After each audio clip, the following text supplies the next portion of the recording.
ಸನ್ಮಾನ್ಯ ಶ್ರೀಮತಿ ದಿವಂಗತರವರು ಬರಲಿಲ್ಲ.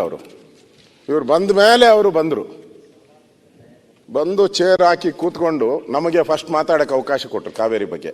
ನಾವು ಕಾವೇರಿ ಕರ್ನಾಟಕದಲ್ಲಿ ಹಿಂಗಾಗಿದೆ, ಕುಡಿಯೋ ನೀರಿಗೆ ಸಮಸ್ಯೆ ಇದೆ, ದಯವಿಟ್ಟು ನಾವು ರಿಕ್ವೆಸ್ಟ್ ಮಾಡ್ತೀರಿ ಪ್ರಧಾನಮಂತ್ರಿಗಳೇ ನಮಗೆ ಅವಕಾಶ ಮಾಡಿಕೊಡಿ ನೀರಿನ ಸಮಸ್ಯೆಯನ್ನು ಅಂತ ಹೇಳಿದ್ರಿ. ಆಯಮ್ಮ ಮಾತಾಡುವಾಗ ಹಂಗೆ ಮಾತಾಡಿಲ್ಲ. ಅದೇನೋ ಹೇಳ್ತಾರಲ್ಲ, ಅದೇನೋ ಪಿಟೀಲು ಯಾವುದೋ ನೀರು ರೋನ್ ಅಲ್ಲಿ ಪ್ರಧಾನಮಂತ್ರಿಗಳಿಗೆ ನಾನು ಹೇಳ್ತಾ ಇರೋದು, ನಾನು ಇದ್ದೋನೋ ನಾನು ಹೇಳ್ತಾ ಇದ್ದೀನಲ್ಲ, ರೆಕಾರ್ಡಲ್ಲೂ ಇರ್ತತೆ. ಅಲ್ಲಿ ಹತ್ತಿ ಉರಿತಾ ಇದ್ದಾರೆ, ನೀವು ಪಿಟೀಲ್ ಬಾರಿಸ್ತಾ ಇದ್ದೀರಾ ಅಂತಾನೆ ಪ್ರಾರಂಭ ಮಾಡದ್ಲ ಅಮ್ಮ. ರೋಮ್ ಹತ್ತಿ ಉರಿಬೇಕಾದ್ರೆ ಇಲ್ಲಿ ಪಿಟೀಲ್ ಬಾರಿಸ್ತಾ ಇದ್ದೀರಾ ಅಂತ. ಏನ್ ತಿಳ್ಕೊಂಡಿದ್ದೀರಾ ನೀವು? ಏನ್ ತಿಳ್ಕೊಂಡಿದ್ದೀರಾ? ಈ ತರ ಭಾಷೆ, ಅದಕ್ಕೆ ಎಲ್ಲೋ ಭಾಷೆ, ಆ ಭಾಷೆ ನಿಮಗೆ ಬರಬಾರ್ದು. ಇದು ಕನ್ನಡದ ಒಂದು ಸಂಸ್ಕೃತಿ. ಇದು ನಾವೆಷ್ಟು ಗೌರವ ಕೊಟ್ರಿ ಪ್ರಧಾನಮಂತ್ರಿಗಳಿಗೆ, ಆ ಗೌರವನ ಇಲ್ಲೂ ಇರಬೇಕಾಗಿತ್ತು ಅನ್ನೋದು ಅಷ್ಟೇ ನನಗೆ. ಅದು ಬಿಟ್ಟು ನನಗೇನು ಇಲ್ಲ. ಅದರಿಂದ ನನ್ಗನ್ಸ್ತತೆ ಕಪ್ಪು ಚಿಕ್ಕೆ ಅಂತ ಅನ್ಸ್ತತೆ. ಅಶೋಕ್ ಅವರೇ ಸರ್, ಆಯಮ್ಮನು ಕರ್ನಾಟಕದವ್ರ ಅಲ್ವೇನ್ರಿ? ಅವ್ರನ್ನ ಯಾಕೆ ತಮಿಳ್ನಾಡಿನವರು ಅಂತೇಳಿ ತಮಿಳ್ನಾಡು ಕೊಡ್ತೀರಿ ಆಯಮ್ಮನಿಗೆ? ಆಯಮ್ಮನು ಕರ್ನಾಟಕದವ್ರ. ಮುಖ್ಯಮಂತ್ರಿ ತಮಿಳ್ನಾಡದಲ್ವಾ? ಮುಖ್ಯಮಂತ್ರಿಗಳು ತಮಿಳ್ನಾಡಿನವರು, ಕನ್ನಡದವರೇ ಮುಖ್ಯಮಂತ್ರಿ.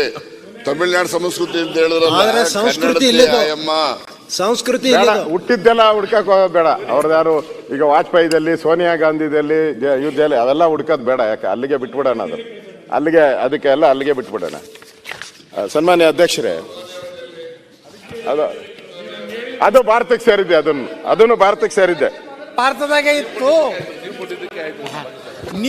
ನಿಮ್ಮ ಕೃಪೆಯಿಂದ ಪಾಕಿಸ್ತಾನ ಆಯ್ತು.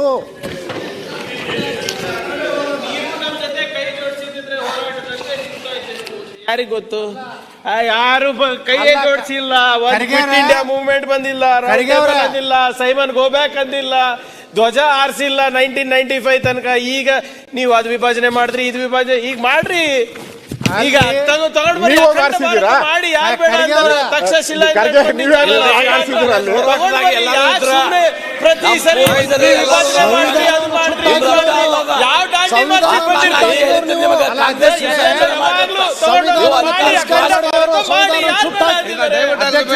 ಮಾಡಿ ಸರ್. ಇವಾಗ ಹಾಗೆ ಚಪ್ಪನ್ ಮಿಂಚ್ ಸೀನಾ ಇದೆಲ್ಲ ಮಾಡಿ, ಯಾರು ಬೇಡ ಅಂತಾರ?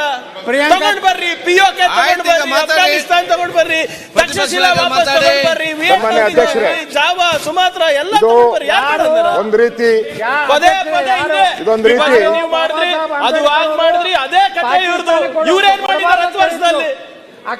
ಏನೀಗ ಚೈನಾದವ್ರು ಬಂದು ಇವತ್ತು ಹಳ್ಳಿ ಕಟ್ಟಾರಲ್ಲ, ಪ್ರಧಾನ ಮಂತ್ರಿ ಆವಾಸ್ ಯೋಜನೆಯಲ್ಲಿ ಕಟ್ಸಿರ?